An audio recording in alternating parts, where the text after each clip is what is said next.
নমস্কার বন্ধুরা, আজকে আমি তোমাদের সঙ্গে একটু আলোচনা করব যে এইগুলো আমার জবা গাছ। তো আগে বোন আমার কাছে জানতে চেয়েছে যে তার গাছে জবা গাছে কুড়িগুলো ঠিকঠাকভাবে ফুটছে না, আজকে আলোচনা করব। তো কুড়ি আমাদের অনেক খাবারের অভাবেও হয়, আবার অনেক সময় অনুখাদ্যের অভাবেও হয়। তো তোমরা কীভাবে পরিচর্যা করলে পরে তোমাদের গাছগুলো বেশ সুন্দর হবে, কুড়িগুলো ঠিকঠাকভাবে ফুটবে, ফুলের সাইজ বড় হবে, কালার সুন্দর হবে। তো সেই বিষয়ে আজকে আলোচনা করছি। তো ভিডিওটা তোমরা দেখো, ভিডিওটা দেখে তাহলে তোমাদের বাড়িতে যদি এইসব সমস্যাগুলো হয় তো সেই অনুখাদ্যটা দিয়ে তোমরা গাছগুলো বেশ সুন্দর করে নিতে পারো। অনেক সময় আমাদের অনেকে জৈবভাবে আমরা খাবার দিয়ে গাছগুলো করি, হাড়কুচি শিংকুচি ওগুলো অনেকে ব্যবহার করি না, যেমন আমিও করি না এইসব ফুলের গাছে।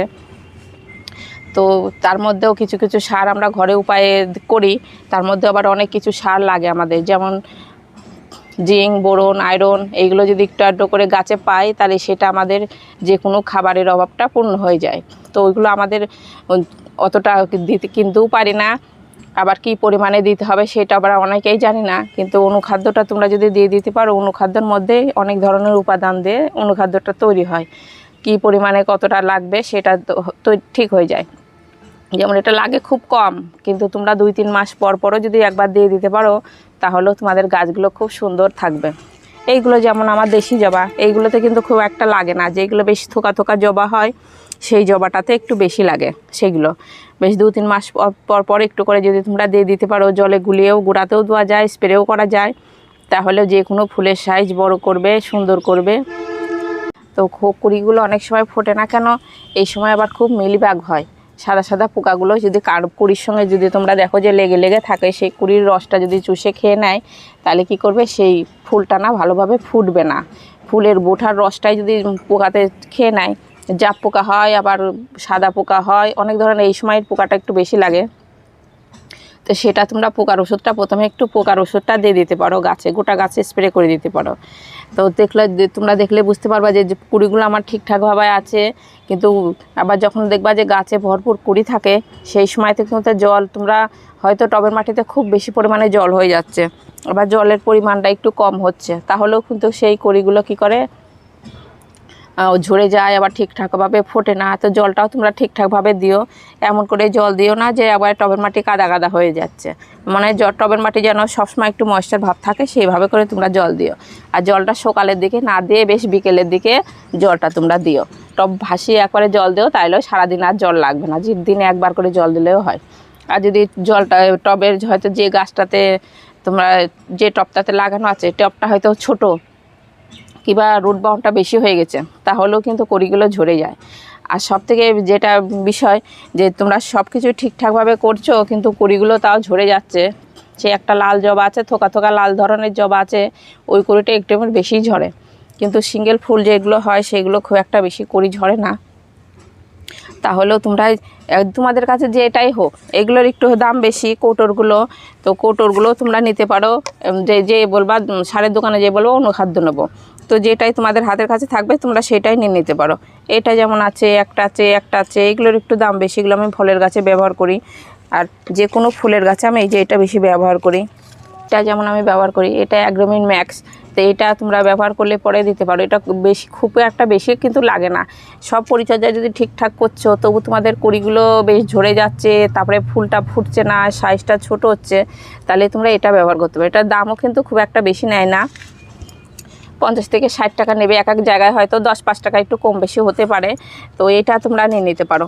এটা যখন আমি গোটা গাছে দিই তখন 16 লিটার জল, আমার বড় স্প্রে মেশিন আছে, 16 লিটার জলের মধ্যে আমি একটা পাতা গোটাটা দিয়ে দিই। আর তোমাদের বাড়িতে হয়তো 4-5টা গাছ আছে কি 10-15টা গাছ আছে, তো এতটা গোলালে তো পুরোটা নষ্ট হয়ে যাবে। তার জন্য তোমরা কি করতে পারো বলে দিচ্ছি।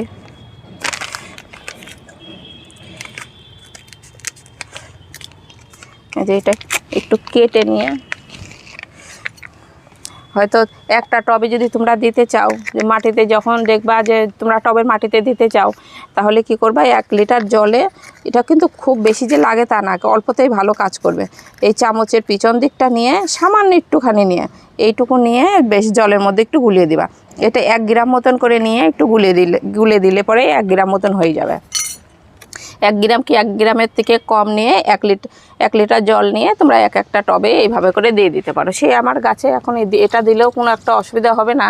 এই যে এটা আমি দিয়ে দিলাম, তো এইভাবে করে তোমরা দিয়ে দিতে পারো। মাঝে সাঝে যদি তোমরা এটা দাও 2-3 মাস পর পর, তাহলে যে গাছটাতে দেখবা যে ফুলটা ঠিক মতন ফুটছে না, তাহলে কী করবে, এটা দিলে পরে সেই ফুলটা বেশ সুন্দর হয়ে ফুলটা ফুটবে, কুড়িটাও একবারেই ঝরবে না, তো এটা তোমরা দিয়ে দিতে পারো। এটা অনুখাদ্য যে কোনো সারের দোকানেই পাওয়া যায়। আমি এটা দেখাচ্ছি, যদি দেখো যে এটা পাচ্ছ না তোমরা, অন্য একটা পাচ্ছ অন্য কোম্পানির, তো সেটাই নিয়ে নেবা তোমরা। যেটা সব কিছুর মধ্যে এক ধরনেরই সব খাবারগুলো দেওয়া থাকে, এর মধ্যে zinc, boron, iron, magnesium, potassium সব ধরনের উপাদান দিয়ে অনুখাদ্যটা তৈরি হয়। তো এটাও তোমরা দিয়ে দিতে পারো। এটা 2-3 মাস পর একবার দিলেই যথেষ্ট। কিন্তু দেশি জবাতে আমাদের এগুলো লাগে না, কিন্তু যেগুলো একটু বেশ থোকা জবা হয়, বিদেশি জবা, পুনে ভ্যারাইটির জবা, অনেক ধরনের জবা আছে, সেই সব জবাগুলো কী হয়, একটুতেই কড়িগুলো ঝরে যায়। জল দেওয়ার একটু 19-20 হলে, আবার হয়তো পোকার কারণে সেই কড়িগুলো ঝরে যায়। খাবার যদি একটু কম হয় তাহলেও কড়িগুলো ঝরে যায়। তো তখন তোমরা এই অনুখাদ্যটা নিয়ে নিতে পারো। আর যখন দেখবা যে সব কুড়িগুলো তোমাদের গাছে একটা কুড়িও ফোটেনি, এই ধরনের বেশ কুড়িগুলো হয়ে আছে, তখন এটা তোমরা 1 লিটার জলে 1 গ্রাম মতন গুলিয়ে নিয়ে বেশ খুব সকালে দিবা, আর না হলে একটু সন্ধ্যের আগ দিয়ে তোমরা গোটা গাছে স্প্রে করে দিতে পারো। আর যেই অবস্থায় দেখবা যে এই ধরনের কুড়িগুলো বেশ মোটা মোটা কালার চলে এসেছে, এই অবস্থায় যদি সকালে তোমরা দিতে যাও, তাহলে কি করবে, এই কুড়ির গায়ে ওষুধটা পড়বে, যে কী হবে, এই ফুলটা যখন ফুটবে না, ফুলটা ভালো হবে না, কালারটা এই বেশ পোড়া পোড়া হয়ে যাবে। তো যখন দেখবা যে তোমাদের গাছে এরকম এই ধরনের বেশ কুড়িও আছে, ফুলও আছে, এরকম ফুটবে, তো তখন তোমরা যে কোনো খাবারগুলো তোমরা কী করতে পারো, গাছের গোড়াতে দিতে পারো। গাছের গোড়াতে দিলে কি করবে, কাজটা হয়তো আস্তে আস্তে করবে। যে তোমরা হয়তো আজকে সারটা দিয়ে দিলা, কালকেও দেখছো তোমাদের কুড়িটা ঝরে যাচ্ছে, কিন্তু খাবারটা গাছটা নিয়ে একটু আস্তে আস্তে কাজ করবে, ধীরে সুস্থে কাজ করবে, বেশ 2 থেকে 3 দিন পরে কাজটা শুরু করবে। তো তোমরা দেখলা যে আমি ওষুধটা দিলাম, আমার ঠিক হচ্ছে না, কাজটা তো হচ্ছে না, তারপরে তোমরা আর একটা অন্য ভিডিও দেখলা, তারপরে আর একটা ওষুধ নিয়েও তোমরা সেটা দিয়ে দিলা, আর একটা অনুখাদ্য তোমরা দিয়ে দিলা, কিন্তু সেটা খুব ক্ষতি করে। যে কোনো ওষুধ দিবা তোমরা, যদি অনুখাদ্য দিতে চাও, এটা কিন্তু খুব ঘন ঘন লাগে না। যে কোনো একটা অনুখাদ্য, মাইক্রোনিউট্রিয়েন্ট যেটা বলে, যে কোনো অনুখাদ্য তোমরা মাসে একবার করে দিবা। এটা কিন্তু খুব ঘন ঘন দিতে যাও না। অনেকে দেয় যে সপ্তাহে 1 দিন দেয় কি, সেটা তোমরা খাবার দিতে পারো, তরল খাবার, যেমন আমি বলি সপ্তাহে একটা করে খাবার লাগে। আমাদের টবের মাটিতে গাছে কিন্তু অত পরিমাণে খাবার, অনুখাদ্য, যাই হোক অত কিছু লাগে না। তো এটা তোমরা মাসে একবার করে দিতে পারো। একবার করে দিলেই তোমরা রেজাল্টটা বুঝতে পারবা। আর খাবারটা যদি দেখো যে আমি কোনো অনেক দিন ধরে খাবার দিইনি, কুড়ি এসেছে, তবু গাছের কুড়িটা ঝরে যাচ্ছে, তো তখন কী করতে পারো, তোমরা খাবারও দিয়ে দিতে পারো। আবার খাবারের সঙ্গে সঙ্গে তোমরা অনুখাদ্যটা দিয়ে দিলা, অনুখাদ্যটা দেওয়ার 2 থেকে 3 দিন আগে তোমরা একটু দিয়ে দিত, পটাশ সারটা একটু গাছের গোড়াতে দিয়ে দিত। পটাশ সারটা দিলে কি হবে, টবের মাটিতে যে কোনো খাবার থাকবে, সেই ফুলগুলো কী করবে, সাইজগুলো খুব বড় করে ফুলটাও ফোটে, তখন সেটা বেশি ভালো হয়। আর পটাশের অভাবেও কিন্তু অনেক সময় কুড়িগুলো ঝরে যায়। পটাশ সারে আমাদের ফুল যেমন আসে, কিন্তু ফুলের সাইজ বড় করে, সুন্দর করে। তো সেটা তোমরা পটাশ সারটাও একটু দিয়ে দিতে পারো, অনুখাদ্যটাও দিয়ে দিতে পারো, তাহলে তোমাদের গাছটা খুব সুন্দর হবে, ফুলটা ভালো ফুটবে। আর টবের মাটি যেন একেবারেই জল না শুকিয়ে যায়। টবের মাটিতে যদি জলও কম থাকে, তাহলে কিন্তু ফুলটা ফোটে না, আর কড়িগুলো বেশিরভাগ ঝরে যায়। তো এইভাবে করে তোমরা খেয়াল রাখতে পারো, পরিচর্যা করো, পটাশ সারটা একটু দিয়ে দিও, তাহলে ভালো হবে। আর যখন দেখো যে গাছে, টবের মাটিতে গাছে খুব কুড়ি আছে, তখন যদি তোমরা লাল পটাশটা না দিতে চাও, হয়তো তোমাদের কাছে আনা নাই, তবে পাকা কলার খোসা, তারপরে পেঁয়াজের খোসা, ওইগুলো সবসময়ের জন্য একটু আলাদা করে ভিজাই রেখো। যে কোনো গাছে যখন দেখবা যে তোমরা ভরপুর ফুল ফুটছে, কুড়ি আছে, তো তখন তোমরা সেই পেঁয়াজের খোসার জলটা তোমরা অন্য গাছে না দিয়ে সেই সব গাছগুলোতে দিতে পারো। তাহলে কি করবে, আমাদের পটাশের চাহিদাটা পূরণ হয়ে যাবে। আর যে কোনো গাছে তখন ফুলের পরিমাণটা বেশি হবে, ফুলটা বেশ ঝরবে না।